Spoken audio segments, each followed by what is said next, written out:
Welcome to the Faith Plus broadcast. I'm so glad you're streaming today. I have a very important message for you. Yes, you. Open your heart. I believe God's going to speak to you through this message. Go with me to Luke chapter 15. I want to walk you through this chapter today. Luke chapter 15, we're going to start with verse 1. We're beginning a brand new series today called Home for the Holidays.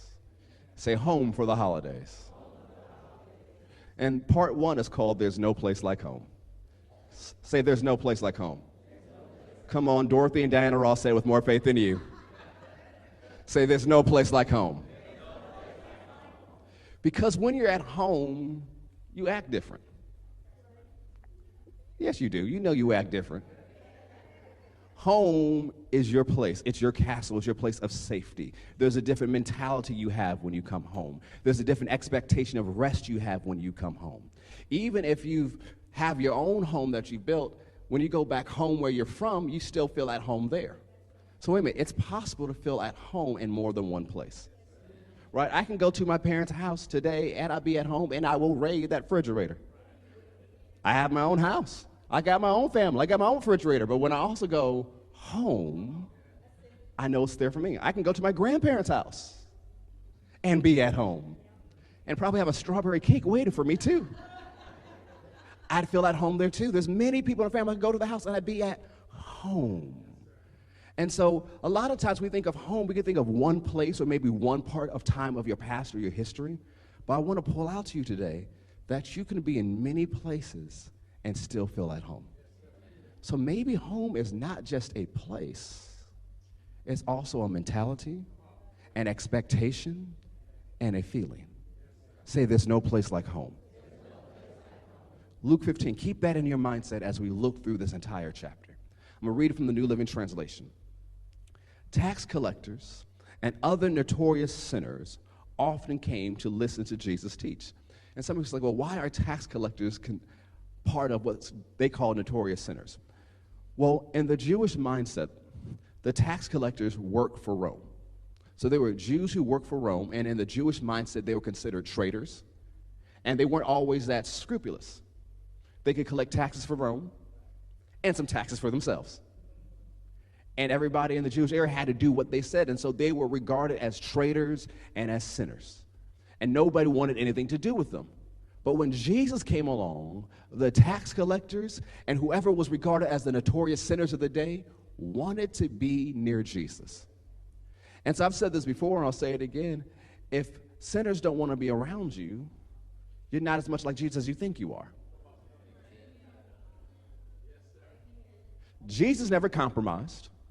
He lived holy, but he also lived in such love, those who were far from God wanted to be around him. So tax collectors and other notorious sinners often came to listen to Jesus teach. This made the Pharisees and teachers of religious law complain that he was associating with such sinful people, even eating with them. So let's break it down. The Pharisees, who is this? This is a religious group of scholars. Now, you see different interactions of Jesus with the Pharisees throughout the Gospels, and some are actually positive, and some are very negative. But what Jesus even said about the Pharisees, he said, do what they teach, just don't live like them. He said, what they teach is right, and you can follow that, but don't copy their example.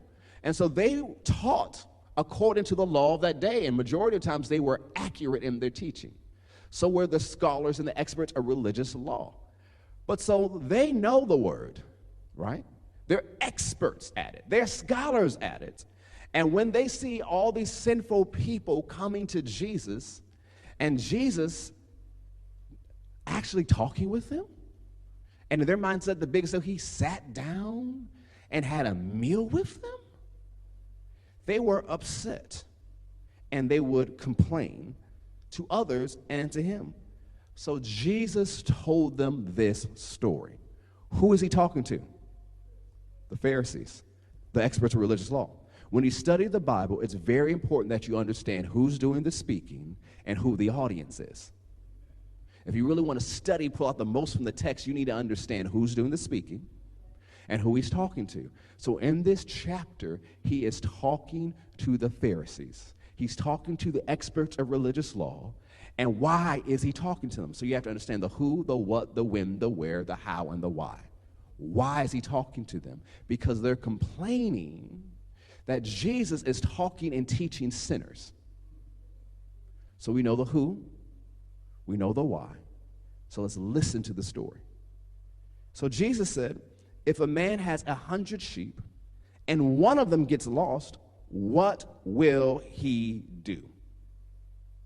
Won't he leave the 99 others in the wilderness and go to search for the one that is lost until he finds it? So notice the expectation, because you're in an agricultural society, there's many shepherds. They are familiar with this, that if one wanders off, they'll leave the 99 in the place where they're supposed to be, have someone watch that 99, and they will go search for the one who wandered away. But it's the expectation that the 99 stay put, right? Remember, Jesus is an expert storyteller, so you can pull so much stuff out of this. One wandered, 99, don't you follow, you stay there. You do what you're supposed to do, but somebody has to go after the one who wandered away. And he'll search for the one that is lost until he finds it. And when he has found it, he will joyfully carry it home on his shoulders. So notice, he's not even leading that sheep back. He picked up the sheep, put it on his shoulders, and carrying it back. And when sheep wander, they usually eat stuff they ain't supposed to eat. They get dirty. They get caught in the thicket. They're in danger of being around animals. Depending on how long they've been away, they haven't been shorn for a while, and so now they're weighed down. There's so many different things that could be going on with the sheep. Yet the sheep is picked up, put on his shoulders, and carried back home. When he arrives, he will call together his friends and neighbors, saying, "Rejoice with me, because I have found my lost sheep." Remember who he's talking to. In the same way, there is more joy in heaven over one lost sinner who repents and returns to God than over 99 others who are righteous and haven't strayed away. So should the 99 stray away? No, they should be righteous. And there is joy in heaven because they kept their butts where they're supposed to be. But there's more joy when someone who left comes back. So he says, heaven is rejoicing. By implication, you should be rejoicing. You're complaining instead of joining in with heaven. Remember who he's talking to. He goes to the next story. Or suppose a woman has 10 silver coins and loses one. Someone's like, oh, that silver coin doesn't mean much. What about your favorite earrings? Someone's like, oh yeah, I get that, Pastor. You have a lot of earrings, but that one drops and rolls somewhere. Won't she light a lamp and sweep the entire house and search carefully until she finds it? Notice the first thing she did. She increased the light.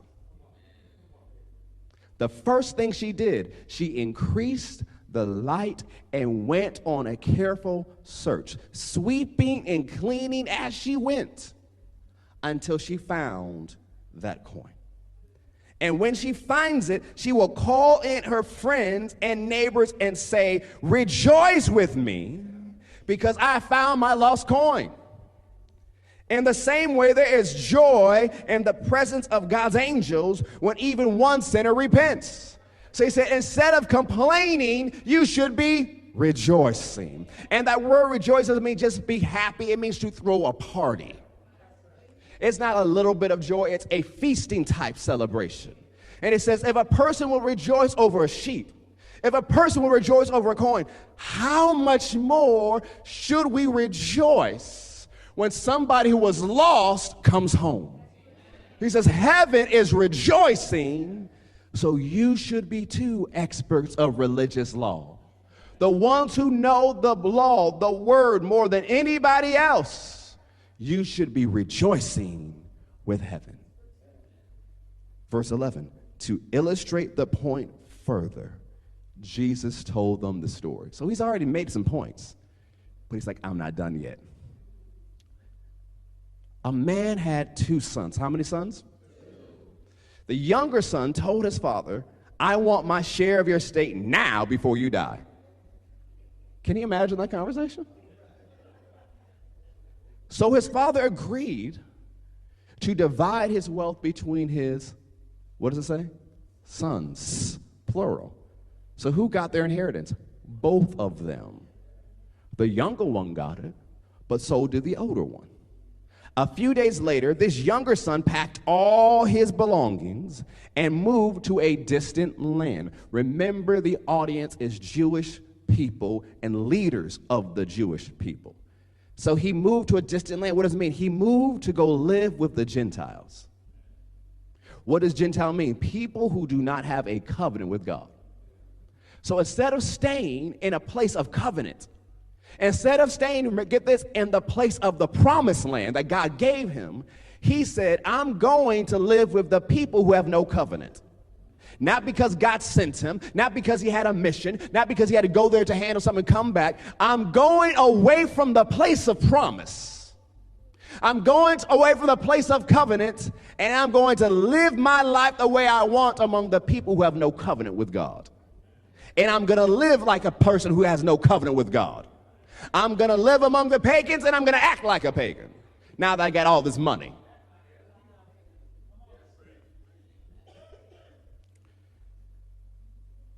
And there he wasted all his money in wild living. Oh, what's wild living, Pastor? You know what wild living is. He's singing the song, I Can't Drink You Away. He was drinking all his money away.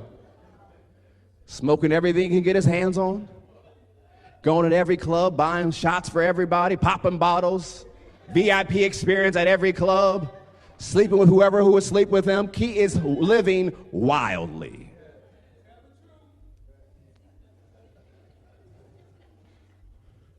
About the time his money ran out, a great famine swept over the land of people who don't have a covenant.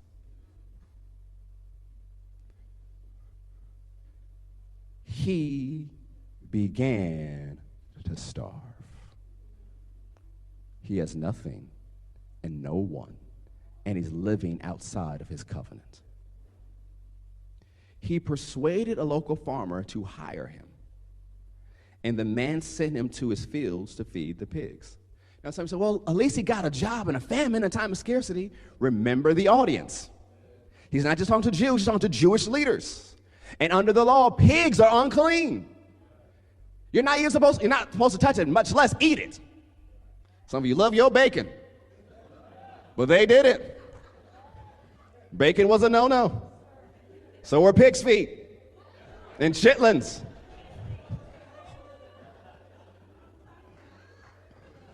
So now he is feeding the chitlins.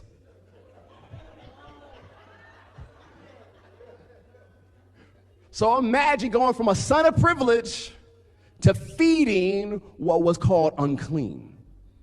And although he had this job feeding what was unclean, he was still hungry.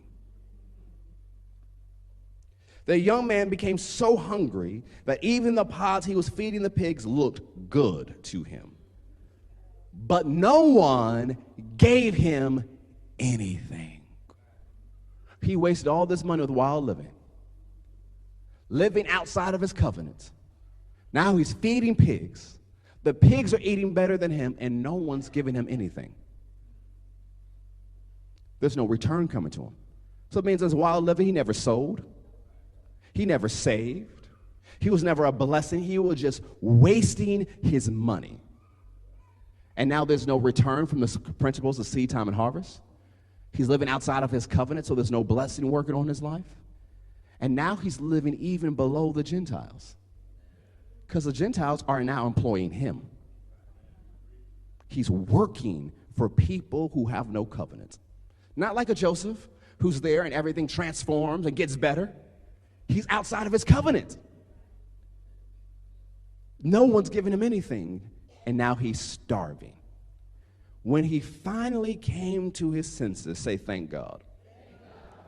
He said to himself, At home, say home. Even the hired servants have food enough to spare. And here I am dying of hunger. He says, at home, there's more than enough. At home, even the employees have more than enough. And I'm out here on my own in this country of no covenant, starving while I feed pigs. He said, I will go home to my father and say, notice what he said he's going to say. Father, I have sinned against both heaven and you. Notice he knew better. Because if he didn't know better, he wouldn't say, I sinned. He knew better, says, I've sinned against heaven, and I've sinned against how I've treated my father. He knew better. And I am no longer worthy of being called your son. Please take me on as a hired servant. So he returned home to his father, and while he was still a long way off, his father saw him coming. Filled with love and compassion, he ran to his son. So think about this. This isn't just any father. This is a father of wealth, a father of means, kingly. And in that time, people say, well, the kings don't run to people. But this father who represents your Jesus did. Moved with compassion, filled with love, is what was said in the gospel before Jesus did miracles. Before he would teach, he was moved with compassion. He saw him. He was looking for him. And he ran after him and embraced him and kissed him. Now remember, this dude stinks. He's been feeding pigs. The pigs have been living higher than him. No one's given him anything. I'm pretty sure no one gave him a room for a shower. He smells. He's dirty. And he begins his speech that he practiced. Father, I've sinned against both heaven and you. I'm no longer worthy of being called your son. Before he says, make me like one of your hired servants, his father stops him. All he had to do was turn and say, I sinned. And everything changed. All he had to do was turn. He turned his actual direction and he turned his mindset. That's what the word repent means. It means to change your mind and change your direction. He said, I've sinned, I've blew it, I need to come home. Say, come home. But his father said to the servants, quick, bring the finest robe in the house and put it on him. Well, shouldn't you let him sit down for a few weeks before you do that? Shouldn't he have to earn the finest robes? Shouldn't he have to earn this honor? Finest robe, that means it's in your closet. Catch that. The finest robe in the house probably belonged to the father. Anybody can see that? Get the best one. Not just a robe. Get the best one. Get some sandals for his feet.